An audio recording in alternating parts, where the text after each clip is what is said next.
Hi, everybody. It's Adele Frizzell, Tiffany here. and today we have a Facebook Live on the benefits of calorie cycling, what it is and what the benefits are, and maybe why you might want to try it. So we're going to get into that in a moment. If you are here, just if you just hopped on, please comment below. Let us know you are here. And if you have any questions during this Facebook Live, certainly ask them in the comments. We will be monitoring them in real time. Yep. So there is a delay sometimes of a minute. So just so you know, but Tiffany's going to be watching for comments. Yep. I'm getting that pulled up right now, actually. Great. So before we talk about the benefits of calorie cycling, we did have a question this week submitted through a Google form, and we love your ideas for topics. So please feel free to fill out that Google form every week, and maybe you'll inspire our next Facebook Live. So what was the question? So the question was, what are foods or groups to completely stay away from post-HCG or while in phase 3? So the long and the short answer of it is none. Like none. Nothing is off limits. That's a fantastic thing about our protocol and our beliefs and the experiences that we've had with our current clients and past clients as well. In the Simeon's protocol, Dr. Simeon's recommends that clients avoid starches, sugars, for at least the first, I believe it's 3 weeks after HCG. 3 weeks after finishing P2. Yeah. And then at that point, you can slowly start adding it in. But then he also talks about steak and apple days and how to maintain and counterbalance stuff. But we try to change the mindset on food altogether and help educate our clients that there are no such thing as bad foods. Everything in moderation is just fine. You don't have to completely restrict your favorite foods, your favorite snacks, your favorite tricks. And do you need to moderate it? Yeah, probably. Could we survive on ice cream every day? Yeah, probably. Would we be very healthy? Yeah, maybe not. My protein mass would probably disappear. But definitely not. Yeah. But there's room for treats. Right. So we really believe in that flexibility aspect. And again, as I said, our clients have done amazing at not limiting starches and sugars as soon as they come off of P2. They start the reverse diet and they're like, I can have toast. I can have oatmeal. I can increase how much dairy products that I'm having, like milk and yogurt and cottage cheese, because that has a bit of carbs in it, along with everything else. So to be able to coach them through that and to see how their bodies respond, it can be very empowering. So again, no, we don't recommend that you limit anything or completely avoid foods. It's just not a healthy and realistic way to live for the rest of your life either. 100%. And there's no metabolic reason to restrict sugars and starches in phase 3. You know, our clients have sandwiches, they have toast, maybe they have toast for the first time in 2 years. And usually during phase 3 with us, people lose 0.5 pound to 2 pounds of weight. So you're not going to gain a bunch of weight just because you had some starchy carbs. Okay. If you're interested in the Transformer program, we are taking applications right now. The next one runs in May. But on to calorie cycling and the benefits of calorie cycling. Let's talk about that. So just real quickly, what is calorie cycling? Let's define it for everyone.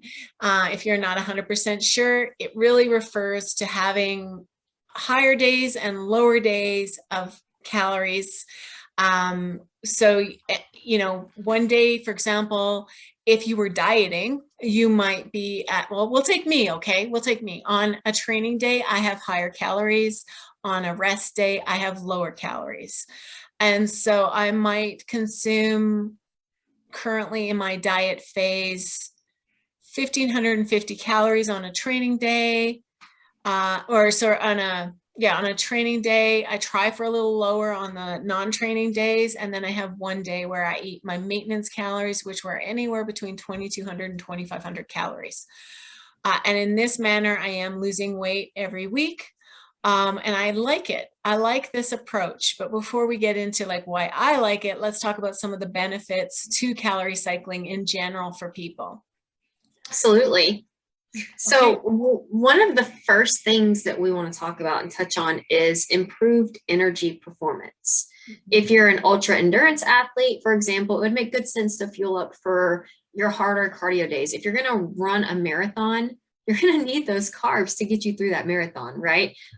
So by having those increased carbs on those training days, you're going to have the energy to actually get through the training. Now, on non-marathon days, you probably don't need the same amount of fuel for your body. So that's one way that calorie cycling can be really beneficial for endurance performance. Yeah, endurance, but also, I'm gearing up for a powerlifting meet, need to hit certain numbers every week.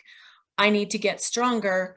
So I was trying to restrict a little too low. I went a bit higher and felt good, because otherwise your performance can tank, like Tiffany said. And so on those training days, I give myself a bit more calories, and I find that I have better performance in the gym as a result. Without those calories, I'm just bagged, It's I think hard. that's a good thing to touch on as well, is you have to be in tune with your body. Mm-hmm. Right? If you weren't in tune with your body, you probably would have sat there and suffered through it and kept pushing and been like, you know what, this is what I need to do because this is what someone told me that I need to do, irregardless of how you're feeling. But at the end of the day, you are the person inside of your body, right? So if you do have a coach, communicating with how you're feeling to your coach is really beneficial, because we can recommend things like this. Okay, if you're feeling drained of energy on training days, let's fix this. Let's work together on this, on improving this, right? So being in tune with yourself. Just had a client who was trying to hit a certain calorie amount every day. And we discussed, because she's training for running, she's doing like a 10K race and things like that. And so she has 2 days a week, which are more intense. So it's like, okay, let's do 5 days of lower calories and 2 days of maintenance calories a week. And she noticed a huge difference in her energy on her running days. So it's definitely a good strategy. So another reason to use calorie cycling is competition performance. If you're competing and you've got days of competition, not just, a short event one day, your body's going to be taxed and you're going to need more fuel to support performance in a multi-day event. And so you're just going to need more calories. I mean, in the past, I've done multi-day races, and I had to consume some carbs hourly so I wouldn't crash. And so this is something that is really important, is that intra-workout nutrition becomes its own strategy. And on those days and those events, you just need more calories, period. Okay. Absolutely. Another one, well, we kind of touched on it, is the resistance training, right? You're going to benefit from higher calorie consumption on days that you actually work out particular muscle groups. And so, this is more of an intermediate advanced strategies, because beginners will grow muscle quite easily and may not need the extra calories, especially if their workouts are limited to under an hour. But more than that, you might want to talk with your coach about having higher calories on your training days. Yeah, and I want to point out here too that when you're brand new to resistance training, 9 out of 10 times, you're probably not pushing yourself as hard as you think you are. So while there might be some spikes in hungers, it's probably not quite enough to need extra macros or calories at that point. But as you get used to knowing how your body is feeling, as you get used to really understanding how to contract your muscles properly and engage the muscle groups and power through the movement with good form and stuff, at that point, that's when the caloric intake might be changing some, because you're really increasing your volume and your workload as you continue to move through the training program. I hope that made sense. Yeah, it does. And also, to that point, you could be in a slight calorie deficit and it's the same calorie deficit every single day. For some people, that's just easier than, today I get 2,000 calories and tomorrow I get 1,750, No, you could just keep it at, say, 1,850 a day. And regardless if you're training or not training, some people prefer that. It's just like one and done, There's no thinking about what they do on different days. But what you might want to do is cluster some of your extra carbs around your training window, so you feel more energized and more fueled. And so we talk about intra-workout nutrition actually in the Transformer program, but with all our clients, we're happy to have that discussion with you about how you should be fueled coming into a workout, and what you should eat intra-workout and post-workout. Yeah. Yeah. And I think one key point to note here as well is that just because you're calorie cycling, that does not mean that your weekly calorie average is different. You want to keep it the same, right? So you can have higher days and lower days, but those days at the end of the week, they need to balance out in order to be in either maintenance, surplus, or a deficit. Exactly. That's a really valuable point, Tiffany. So for example, you could be 1,500 calories a day, 7 days a week. Or you could say, actually, Monday to Friday, I'm going to be, I haven't done the math on this, but you basically want the same total calorie deficit at the end of 7 days. So you could be 1,250 calories, we'll say, 4 days a week, and then 3 days a week, you're at 1,750. And the average would still work out to about 1,500 calories a day if you were to just eat the same way every day. Mm-hmm. Yep. And that's one thing that I kind of talk to with my clients about, and this kind of flows right into this, is if you have an event coming up, it's your anniversary, it's birthdays coming up, you've got special trips or something coming up, you can kind of do this calorie cycling technique that we're talking about now so that you have more flexibility on the day of that event. Yeah. And even like as a maintenance thing, this isn't just to lose weight. Some of our clients are interested in possibly where for 5 days a week, let's say up until Friday afternoon, Monday to Friday afternoon, they're eating in a slight calorie deficit so that they actually have more. It's like a bank account. They have more calories saved up to spend on a Friday night dinner, Saturday brunch, you know, to loosen up on the weekend, have some wine, because they really don't feel the restriction as long as they're busy and working and distracted from Monday to Friday. It's weekends that they struggle with overeating. So if that's you, and it's really, really common where people are great all week, but weekends they just blow it and then they start gaining weight, you could put yourself in a slight deficit from Monday to Friday, not too much, right? And then you've got sort of a surplus to go spend on the weekends. Yeah. A good strategy. I want to point out that this is not something that me personally would recommend that you do while on P2. So this is not applicable to P2. This is P3 and beyond. Because your macros are so low at P2, let's not go any lower. Yeah. So another reason why this might be suitable for some people, calorie cycling can be effective for shift workers. Sometimes you are just awake a lot longer than other people, right? And so it's hard to stay alert. It's hard to stay awake. You're just physically hungrier. You could be up for 24 hours. So give yourself more food. And then on days when you have more rest, you can lower your food intake. It just makes sense, right? And I just want to take a moment to say we have 6 people watching this live. Wonderful. So get in the comments, guys. Let us know what you're thinking. And Patty is on and she said, I'm here. Hello. Awesome. Hi, Patty. Here's your shout out. Thanks, Joan, for hopping on too. Yeah. Another reason people use calorie cycling, sometimes coaches will use it with clients who have plateaued for, say, a 3-week period. We generally tell people, like, if we don't want to change your macros for 2 weeks because you could have a whoosh. And we've experienced that with clients. Just keep doing what you're doing. You'll have a whoosh. Because there are drawbacks to dropping calories. Sometimes it's unnecessary. But with calorie cycling, you can actually help to create a whoosh sometimes by actually dropping calories temporarily to see what happens and then bringing them back up. And then hopefully people maintain at this new weight. So there's potential there. I can't say that it 100% works, but it can be one tool in the toolbox. Mm-hmm.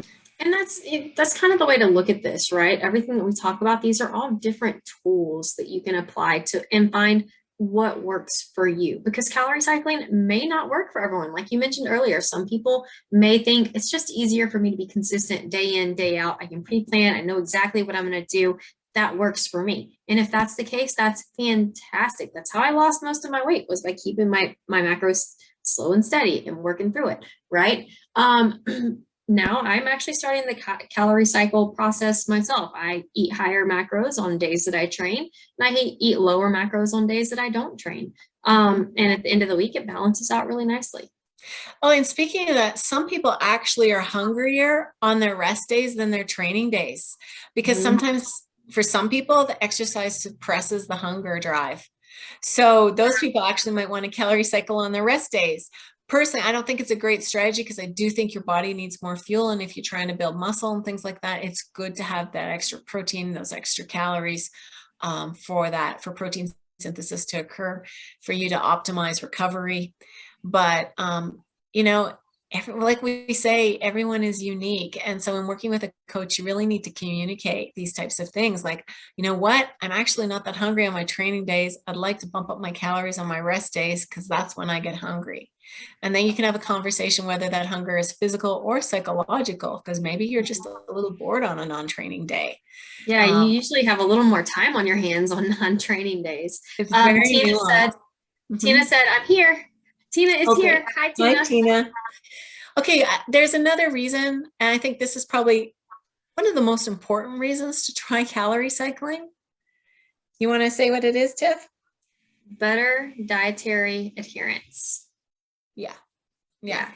Because sometimes, let's be honest, some days we may find that we're struggling to adhere to our program. We really want something that doesn't fit day to day. So having that day, like you said, at maintenance, those higher calories can really be beneficial because you can fit more stuff in on that one day. So you can restrict a little bit Monday through Friday and enjoy the weekend. Go out to brunch with your family, have that brunch mimosa, right? And don't feel guilty about it because you know that that is accounted for because of how well you did Monday through Friday during the day. Mm-hmm.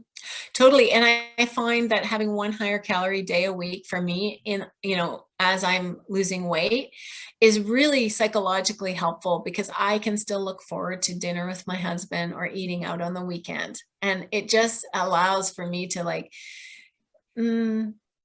sort of embrace the suck during the week, knowing I have this meal to look forward to at the end of the week. And some people are like that. Some people do better with a bit more restriction, knowing that every once in a while they get a reprieve. And so if you really do not want to give up, dinner out on the weekends or something while you're on a diet and you want to be able to splurge a bit, calorie cycling might be the solution for you. Yeah. Yep. Well, that's about it. There's lots of benefits to it. Yeah, there is. And I keep looking to the side because I have the Facebook Live up on another screen. So I don't think that I'm over here checking out other things going on. We're good. Just to let all the viewers on here know, I'm looking at you right now, viewers. I'm looking at you. So if there are no other questions then in the comments, we'll just take a moment and pause here. If there are no further questions, we're going to wrap up this talk on the benefits of calorie cycling. Basically instances where you might want to try calorie cycling and see how it works for you. I know that there are people watching right now who are like, that's me. I would prefer to restrict more Monday to Friday. I know who you are. And actually live it up a little bit and splurge on the weekends. That seems like a much more sane diet approach to me, Yeah. And I mean, let's face it, on the weekends, we have a lot more freedom, especially for people who work normal Monday through Friday schedules. The weekends are kind of like your off time. That's family time. That's time to get stuff done. And sometimes the last thing you want to focus on the weekend, especially as the weather is changing and it's getting warmer out, is being super, super strict on a very low calorie diet, right? So just more flexibility for sure. Yeah. All right. Any questions, Tiffany? No, nothing new has popped up. All right. Well, thank you so much for tuning in to this Facebook Live. We appreciate you. If you have any ideas for future topics, please go ahead and fill out the Google form. I will put it in the comments below. All right, everyone, have an awesome day. We will see you next week. Actually, I'm going to be doing a Facebook Live with Coach Bree. She is new to the team. So we'll be having a chat about her journey. Okay. Ciao. Bye.